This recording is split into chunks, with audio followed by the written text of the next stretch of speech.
আসসালামু আলাইকুম। প্রিয় দর্শক, অন্য মঞ্চের আমাদের আজকের আলোচনায় অতিথি হিসেবে আছেন। নমস্কার, আমি তরুণ ঘোষ। একে বলে মরার ওপর খাঁড়ার ঘা। একে তো বিদ্যুতের চাহিদা তুঙ্গে, গরমকাল, তার ওপরে এখন আবার আদানি একটা চিঠি দিয়েছে।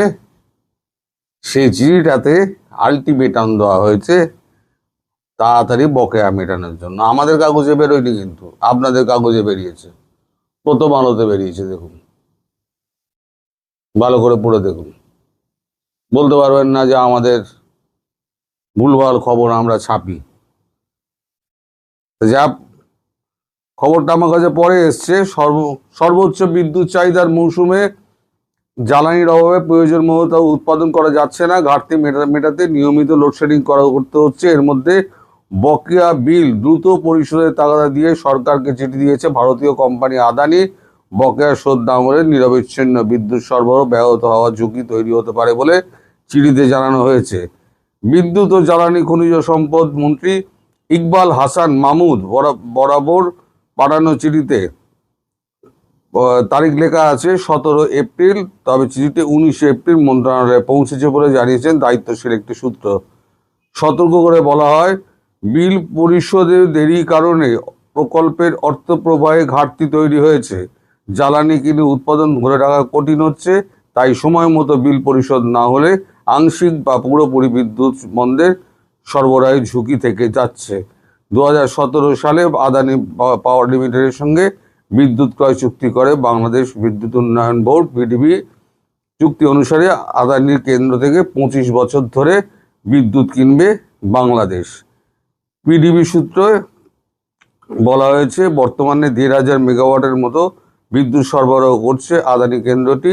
এটি সরবরাহ বন্ধ হলে চাহিদা মেটানোর ক্ষেত্রে বড় ঘাটতি তৈরি হবে। তাই এই সময় বকেয়া আদায়ের চিঠি দিয়ে দিয়েছে তারা। এর আগে বকেয়া শোধের জন্য তারা দিয়েছিল 29শে জানুয়ারি। পিডিবির কাছে চিঠি পাঠিয়েছিল আদানি। সেই চিঠিতে বিদ্যুৎ সরবরাহ বন্ধের ঝুঁকির কথা বলা হয়েছে। বিদ্যুতের ব্যবহৃত কয়লার দাম নিয়ে পিডিবির সঙ্গে বিরোধ এখন নিষ্পত্তি হয়নি। পিডিবি কয়লার বাড়তি দাম ধরে বিল করছে, আর পিডিবি বাজার দরে শোধ করছে বলে অভিযোগ। বিদ্যুৎ কেন্দ্রে ব্যবহৃত কয়লার দাম পিডিবির সঙ্গে আদানির বিরোধের এখনো আছে। আদানি বিদ্যুতের বিরুদ্ধে দেশের উচ্চ আদালতে একটি রিট মামলা চলমান। আদালতের চূড়ান্ত আদেশের পর করণীয় নির্দেশ নির্ধারণ করে পিডিবি। অতএব আদালতের নির্দেশ যতক্ষণ না আসছে, পিডিবি যদি টাকা না দেয় তাহলে ক্যাচাং ফু। এই তো হলো বাংলাদেশের অবস্থা।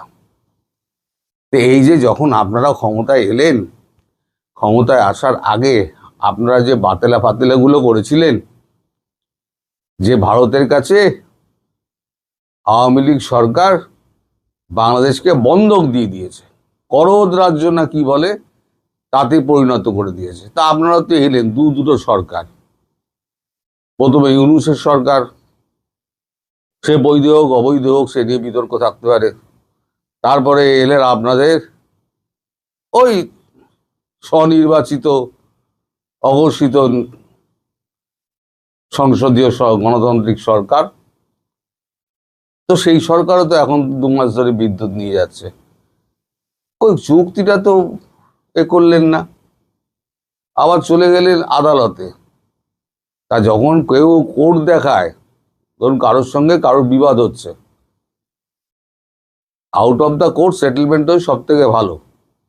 কোর্ট যদি আপনি দেখান তাহলে সেক্ষেত্রে হবে কি, এক পক্ষ বলবে তাহলে ঠিক আছে, কোর্টের নিষ্পত্তি যতক্ষণ না হচ্ছে ততক্ষণ পর্যন্ত আপাতত ঝগড়া ঝুড়ি চাপা রইল, বা ব্যবসা ঝুড়ি চাপা রইল, বা বিদ্যুৎ সরবরাহ ঝুড়ি চাপা রইল।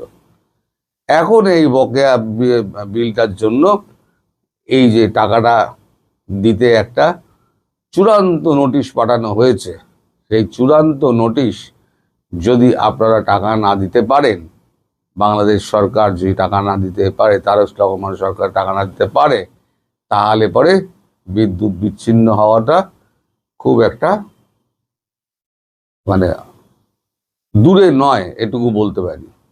কারণ আমি অনেকদিন আগে থেকেই বলছি, এবার ভারত কি কি করবে তা দেখতে থাকুন। এখনো কিছু হয়নি। পশ্চিমবঙ্গের নির্বাচনটা শেষ হয়ে যাক এবং মে 4 তারিখে ভোটের রেজাল্ট বেরিয়ে যাক, তারপর সরকার গঠন হোক, তারপর খেলা দেখবেন। ধোপা কাচা কাছে না, বাংলাদেশকে ভারত ধোপা কাচা কাচবে। কারণ আমরা যা বুঝতে পারছি, হাওয়া যেদিকে, পশ্চিমবঙ্গে বিজেপি আসার সম্ভাবনা কিন্তু প্রবল হয়ে যাচ্ছে। আর বিজেপি যদি আসে, তাহলে ধরুন আসামে বিজেপি, ত্রিপুরায় বিজেপি, বিহারে বিজেপি, উড়িষ্যায় বিজেপি, মধ্যিখানে রয়ে গেছিল শুধু ওয়েস্ট বেঙ্গলের এই 2200 কিলোমিটার, সেটা হচ্ছে নন বিজেপি রাজ্য। তার মানে পুরো বিজেপি শাসিত রাজ্যগুলো দিয়ে আপনার সীমান্ত একেবারে ঘেরা হয়ে গেল। এবার আপনারা হয়ে গেলেন ঘেরাবন্দি। এবার ঘেরাবন্দি একটা সরকারকে যদি ধোপার পাটের মতো কাঁচা হয়, তাহলে পরে সে তো একদম সাদা রং ফং উঠে গিয়ে সাদা দবদবে হয়ে যাবে। আচ্ছা করে ওই সোডা সাবানে চোবানো হবে আর আচ্ছা করে কাঁচা হবে। আর কি কি হবে এখনো ওয়েট করুন, আরো অনেক কিছু হবে। আমি সেগুলো বলে বাংলাদেশের মানুষকে প্যানিকগ্রস্ত করব না। প্যানিক হয়ে গেলে এই যে অবস্থার মধ্যে একই অশান্তির মধ্যে জ্বলছেন, আরও যদি প্যানিক ছড়িয়ে দিই তাহলে পরে দেশটা অশান্ত হবে। আমি চাই না দেশটা অশান্ত হোক। তবে খবরটা আমি দেরিতে পাওয়ায় আমি একটু দেরিতে আমি এটা আপলোড করছি। তো এখন আপনারা বিচার করুন, আদানির টাকা মেটাবেন নাকি অন্ধকারে থাকবেন। তবে যা অবস্থা দেখছি, না পাবেন খাদ্য, না পাবেন তেল, না পাবেন কারেন্ট, কি হইব আপনারও? পকেটেও পয়সা করি নাই। ইউনুস সব ফতুর করে দিয়ে গেছে। ইউনুস যে টাকাগুলো ওই জমিয়ে রেখেছিল না, সব দেনা পরিশোধ করেনি। আর সরকারের চাল দিয়েছে, শেখ হাসিনা সরকারের চাল দিয়েছে, শেখ হাসিনা সরকারের তেল বিক্রি করেছে, আর কিছু আমদানি, লোক দেখানো কিছু আমদানি করেছে, যেগুলো নামমাত্র। আসলে জমানো যে জিনিসগুলো ছিল, যেগুলো শেখ হাসিনা তিল করে জমিয়েছিলেন, সেইগুলো খরচা করে উনি দেখিয়েছেন যে আমি এত টাকা রেখে গেলাম। কারোর কোনো বিল পরিশোধ করেননি, কোনো বিল করেননি। সব দায় এসে পড়েছে এখন তারেক রহমান সরকারের কাছে। এবার তারেক রহমান সরকার কি করে এই টলমল সরকারকে সামলিয়ে চলবে, তার একই রাজনৈতিক জ্ঞান নেই। রাজনীতিতে তিনি বোঝেন না। 17 বছর বিদেশে থেকেছেন, বাংলাদেশের পালস 17 বছরে কোন জায়গা থেকে কোন জায়গায় গিয়েছে তিনি ধরতে পারছেন না। তাকে গুছিয়ে বসতেই সময় লাগছে। তার উপর তিনি একটি অশিক্ষিত গণ্ডমূর্খ, ওনার মাথায় ঢুকবে কি করে?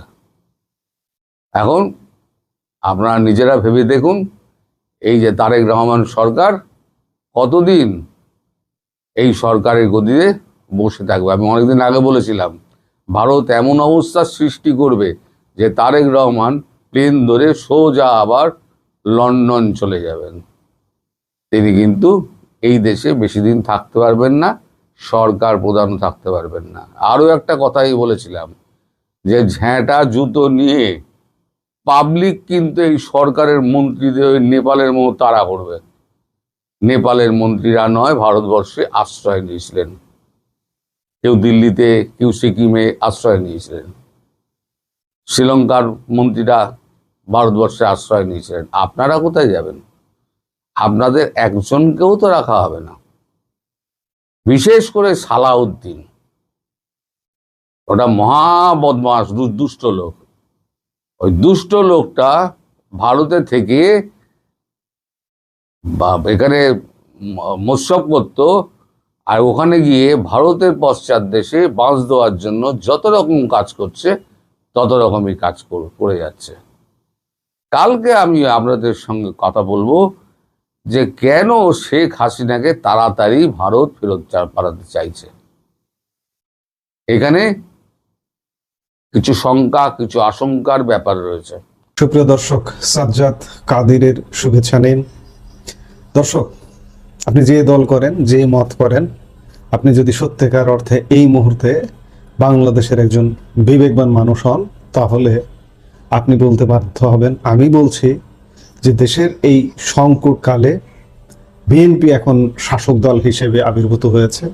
এই শাসক দলের আওয়ামী লীগের কাছে যাওয়া ছাড়া উপায় নেই, কারণ আওয়ামী লীগের আছে বাংলাদেশের অর্ধেক জনগণ।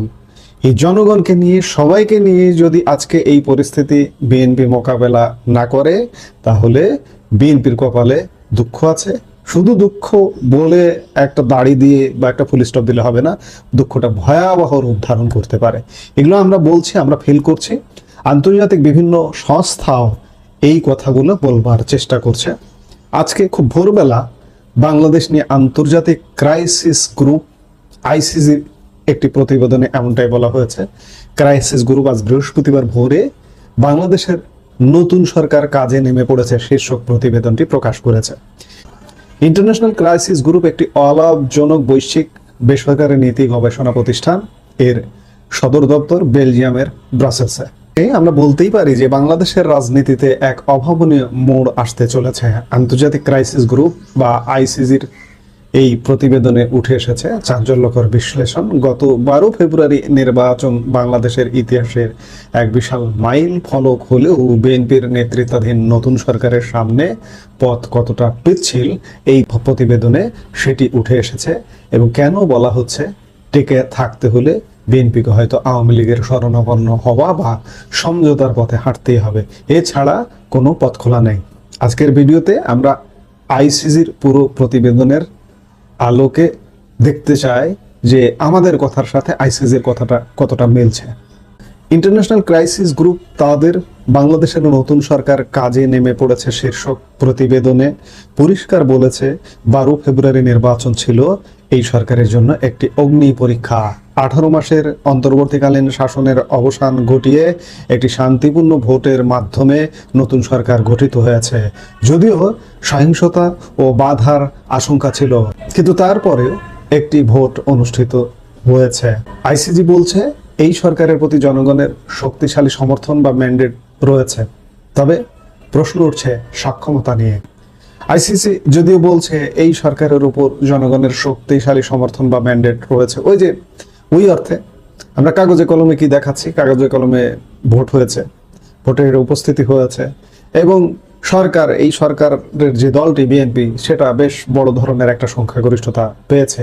এখানে কে অংশগ্রহণ করলো না করলো সেটি বিবেচনায় নেয়নি আইসিজি, তার প্রেক্ষিতেই বলছে যে সমর্থন এবং ম্যান্ডেট রয়েছে। তবে প্রশ্ন উঠছে, এই যে জনসমর্থন ম্যান্ডেট রয়েছে, এই সরকারের সক্ষমতা নিয়ে এখন প্রশ্ন উঠছে। বিএনপির অতীত কর্মকাণ্ডের কারণে অনেকের মনেই সংশয় আছে, তারা কি জনগণের এই বিশাল প্রত্যাশা পূরণ করতে পারবে। অতীত কর্মকাণ্ড মানে অতীতের বিতর্কিত বলতেও প্রায় 2 দশক আগের সর্বশেষ বিএনপি শাসন 2001-06 আমলকে মানুষ বিবেচনায় নিচ্ছে যে বিএনপি কি এই জনপ্রত্যাশা পূরণ করতে পারবে। এবং আজকে ভঙ্গুর দেশ এক প্রকার, আজকে যদি বলেন যে আমাদের 1971 সালে মুক্তিযুদ্ধ পরবর্তী যে ভঙ্গুর বাংলাদেশ, নতুন বাংলাদেশ, সবকিছু নতুন করে গড়ে তুলতে হচ্ছিল। আজকেও কিন্তু আমরা অনেক দূর এগিয়ে গিয়েছিলাম।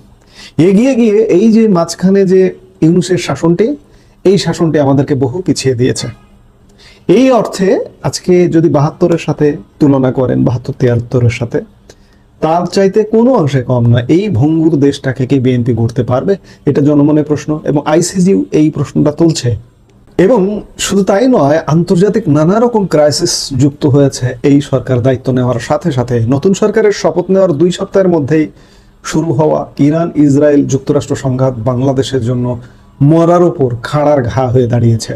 আইসিজির মতে মধ্যপ্রাচ্যের তেলের উপর নির্ভরশীল বাংলাদেশের অর্থনীতি এখন চরম ঝুঁকিতে।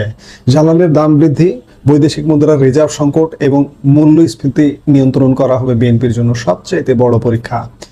ইউনূস সরকারের আমলের অব্যবস্থাপনা কাটিয়ে উঠে অর্থনীতিকে পুনরুজ্জীবিত করতে না পারলে জনসমর্থন ধরে রাখা কঠিন হয়ে পড়বে। আইসিজির প্রতিবেদনে একটি গুরুত্বপূর্ণ তথ্য উঠে এসেছে। শেখ হাসিনা পতনের আন্দোলনে নেতৃত্ব দেওয়া ছাত্র নেতাদের দল জাতীয় নাগরিক পার্টি নির্বাচনে মাত্র 6টি আসন পেয়েছে, তাও জামাতের সাথে সমঝোতা করে। অথচ জামাত তাদের ইতিহাসের সেরা একটা আর্টিফিশিয়াল ফল করেছে। এখন প্রশ্ন হলো, আন্দোলনের জুলাই সনদের আমূল সংস্কারের দাবিগুলো বিএনপি কতটা বাস্তবায়ন করবে? এই প্রতিবেদনে বলা হয়েছে কিছু সুদূর প্রসারী পরিবর্তনের বিষয়ে বিএনপির আপত্তি রয়েছে, যা ভবিষ্যতে অস্থিরতা তৈরি করতে পারে। এই প্রতিবেদনে খুব উল্লেখযোগ্য একটি বিষয়, এই নানা বিষয়ের চাইতেও সবচেয়ে গুরুত্বপূর্ণ বিষয় আওয়ামী লীগ। আওয়ামী লীগের ভবিষ্যৎ কি? আইসিসি বলছে আওয়ামী লীগ বাংলাদেশের অন্যতম বৃহত্তম রাজনৈতিক দল এবং তাদের একটি বিশাল সমর্থন ভিত্তি রয়েছে। তাই দলটিকে স্থায়ীভাবে রাজনীতি থেকে দূরে রাখা বাস্তবসম্মত নয়, বরং এতে অস্থিরতা ও সহিংসতার ঝুঁকি বাড়বে। প্রতিবেদনে পরামর্শ দেওয়া হয়েছে বিএনপি সরকারের উচিত হবে আওয়ামী লীগের ওপর থেকে নিষেধাজ্ঞা তুলে নেওয়ার বিষয়টি বিবেচনা করা। তবে শর্ত হলো নেতৃত্বে পরিবর্তন। এটি যদিও আইসিসি বলছে, কিন্তু এটা আওয়ামী লীগের জন্য কতটা গ্রহণযোগ্য সে ব্যাপারে বিলিয়ন ডলারের প্রশ্ন আছে। শেখ হাসিনা বর্তমানে ভারতে অবস্থান করছেন এবং তার বিরুদ্ধে আইসিসি এমনটা বলছে যে জনরোষ আছে, আইনি দণ্ড রয়েছে। এখন আজকের বাংলাদেশে এতদিন পরে এসে তার বিরুদ্ধে কি জনরোষ আছে, কতটা জনরোষ আছে এবং আইনি দ্বন্দ্বটাও প্রশ্নবিদ্ধ দণ্ড। এই যে আন্তর্জাতিক অপরাধ ট্রাইব্যুনালের দণ্ড, এই ট্রাইব্যুনালটাই তো প্রশ্নবিদ্ধ। সেই ট্রাইব্যুনালের দণ্ড কতটা যুক্তিযুক্ত সেটা নিয়েও প্রশ্ন আছে।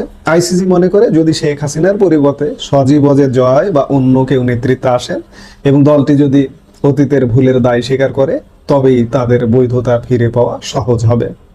অতীতের ভুল কি ভুল? জুলাই আগস্টে ওই যে রাষ্ট্রকে রক্ষা করা, এটা কোনো ভুল না। আইসিসির এই কথার সাথে অন্ততপক্ষে আমরা একমত নই। জুলাই আগস্টে শেখ হাসিনা, আওয়ামী লীগ, সেই সরকার ছিল রাষ্ট্র, আর রাষ্ট্রের বিরুদ্ধে রাষ্ট্র বিরোধী সংগঠন বলি, ব্যক্তি বলি, তারা সংগ্রাম করেছে। একটা পর্যায়ে রাষ্ট্রেরও অনেক অর্গান ওই তাদেরকে সমর্থন দিয়েছে। সেনাবাহিনীর কথা যদি বলেন, সমর্থন দিয়েছে। এখানে ভুলের কিছু নেই।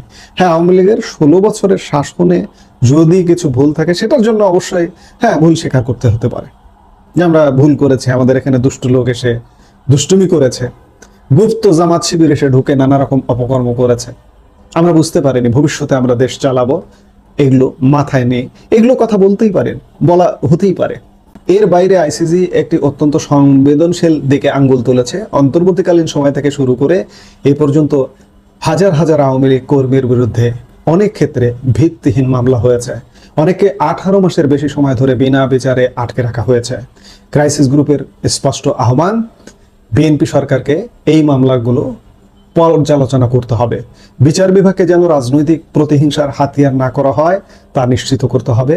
এমনকি দলের ভেতরকার বা ডানপন্থী জোটের চাপ থাকলেও বিএনপিকে উদারতা দেখাতে হবে, যাতে দেশ অস্থিতিশীল না হয়। প্রতিবেদনের শেষ অংশে বলা হয়েছে, ভারতের সাথে সম্পর্কের টানাপোড়েন দূর করা এখন বিএনপির অগ্রাধিকার হওয়া উচিত। একই সঙ্গে চীন ও যুক্তরাষ্ট্রের সাথে ভারসাম্য বজায় রাখা প্রয়োজন। অভ্যন্তরীণ ক্ষেত্রে পুলিশ বাহিনীর পুনর্গঠন এবং উগ্রবাদ বা রোহিঙ্গা সংকটের মতো ঝুঁকি মোকাবেলায় বিএনপিকে কঠোর হতে হবে। ইন্টারন্যাশনাল ক্রাইসিস গ্রুপের এই প্রতিবেদনটি আমাদের চোখে আঙ্গুল দিয়ে দেখিয়ে দিচ্ছে যে জয়ী হওয়ার চেয়ে রাষ্ট্র পরিচালনা এবং স্থিতিশীলতা বজায় রাখা অনেক বেশি কঠিন। বিএনপি কি পারবে আওয়ামী লীগের বিশাল জনবলকে রাজনৈতিকভাবে মোকাবেলা করে বা সমঝোতায় এনে একটি শান্ত বাংলাদেশ গড়তে, নাকি রাজনৈতিক প্রতিহিংসা দেশটিকে আবার অন্ধকারের দিকে ঠেলে দেবে? এখন এটি দেখার বিষয় যে বিএনপির শুভবুদ্ধির উদয় হয় কিনা, এবং শুভবুদ্ধির উদয় হয়ে সত্যিকার অর্থে একদম নির্মোহভাবে বলছি যে এই মুহূর্তে বিএনপির আওয়ামী লীগের কাছে যাওয়া ছাড়া, আওয়ামী লীগের শরণাপন্ন হওয়া ছাড়া উপায় নেই। আওয়ামী লীগকে বলা যে আপনারা আসেন, রাজনীতি করেন, কিন্তু কোনো সহিংসতা করবেন না। আওয়ামী লীগ, আমি যতদূর মনে করি এই মুহূর্তে এটিও মেনে নেবে। আওয়ামী লীগ প্রয়োজনে 5 বছরের জন্য অপেক্ষা করবে, যে পরবর্তী নির্বাচনের জন্য অপেক্ষা করবে তারা নিজেরা, যদি তারা রাজনীতিতে সুযোগ পায়, রাজনীতি করার সুযোগ পায়। বিএনপির একান্তভাবে উচিত আওয়ামী লীগের সাথে নিয়ে সেই রাজনীতির সুযোগ দেওয়া। আওয়ামী লীগ বিএনপির জন্য ক্ষতির কারণ হবে না, ক্ষতির কারণ হবে যে বিএনপি যাদের নিয়ে এখন চলছে সেই জঙ্গি গোষ্ঠী। কারণ তাদের জুলাই আগস্টে যে লক্ষ্য ছিল আওয়ামী লীগের পতন ঘটিয়ে তাদের সরকার, তাদের সেই সরকার গঠিত হয় নাই, যার কারণে পতনের নানা রকম পরিকল্পনা তারা সাজাচ্ছে বিএনপির পতনের, বিএনপিকে আউট করে দেওয়ার, বিদায় করে দেওয়ার। যে পথে আমি গতকালকে একটা ভিডিও করেছি যে পথে আওয়ামী লীগকে বিদায় করে দিয়েছে সেই পথেই বিএনপিকে বিদায় করে দেওয়ার একটা ষড়যন্ত্র চলছে। আমি বিএনপি প্রধান তারেক রহমান এবং বিএনপির নীতি নির্ধারকদের বলবো যে রাজনীতিকে রাজনীতি দিয়ে মোকাবেলা করুন। এখনই সময় আওয়ামী লীগের শরণাপন্ন হন, আওয়ামী লীগকে সাথে নিয়ে আসুন। ওই জঙ্গি গোষ্ঠী যতই বাধা দিক, যদি বাধা দিতে আসে তাদেরকে দমন করুন। এছাড়া কিন্তু আপনাদের বাঁচার উপায় নেই।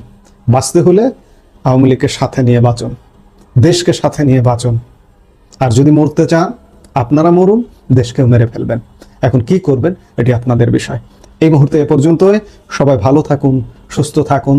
দেখা হবে পরবর্তী ভিডিওতে।